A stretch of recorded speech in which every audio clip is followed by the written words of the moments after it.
Hi and welcome to this week's episode of the Amber Tree Wellness TV. How are you going? What I want to talk to you about today is something we're seeing more and more of in clinic and within our society, and that's fructose malabsorption. So fructose malabsorption, there's actually two different conditions.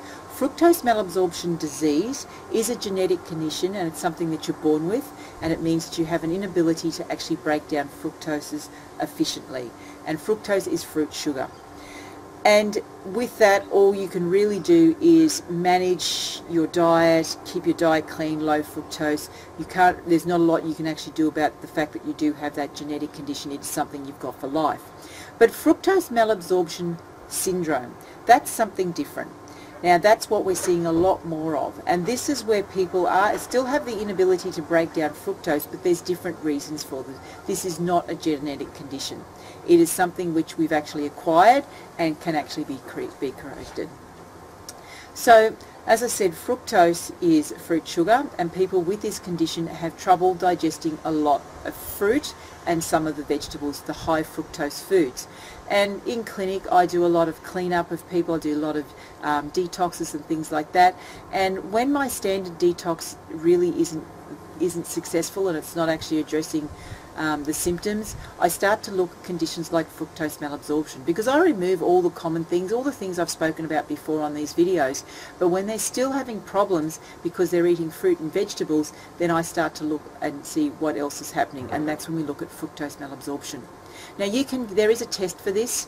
You can get a breath test where you need to drink a whole pile of fructose, or you can do lactulose or whatever, and then you need to breathe it out and see whether or not you've still got it within your breath. You can do that, or what you can do is you can start to look at what's going on with your diet.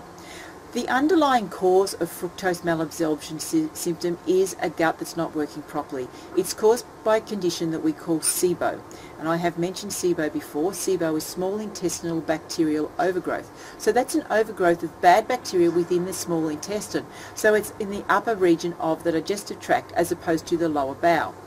And this causes a lot of inflammation, and it causes people to have issues with the digestive tract. And it means that fructose, because fructose is actually feeding all of that bacteria. Every time you're eating that fructose, you're actually feeding the bacteria, and then it's growing more and it's releasing more and more toxins, so you get more and more symptoms. So the treatment for fructose malabsorption syndrome is one, to actually drop the high fructose foods from your diet for a period of time, and then actually treat the small intestinal bacterial overgrowth. Now I use herbs within clinic to do that, and some nutrients, and you need to put back the healthy bacteria, so actually get some healthy bacteria in there and encourage the growth of that. So that's part of my standard protocols for treatment for all gut work that I do.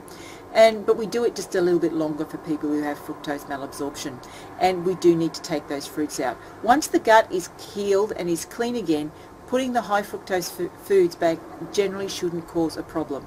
And when you do reintroduce foods, you always reintroduce them slowly to see if there's an issue. It is difficult from the outside to see whether or not all of the gut has been healed on the inside. Some people need a lot more work. Sometimes it can be several months worth of work to actually correct this overgrowth of this bad bacteria. So that explains a little bit about what fructose malabsorption is, and I will say that we're starting to see it quite a lot in children.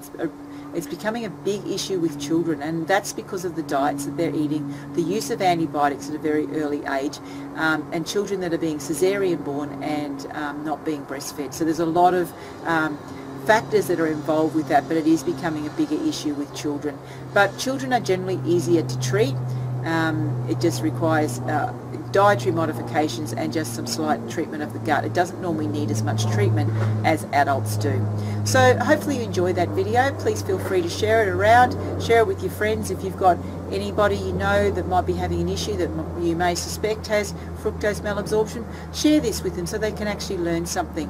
If you want to ask any questions or talk to me about anything, please either drop me a line or leave a comment down below.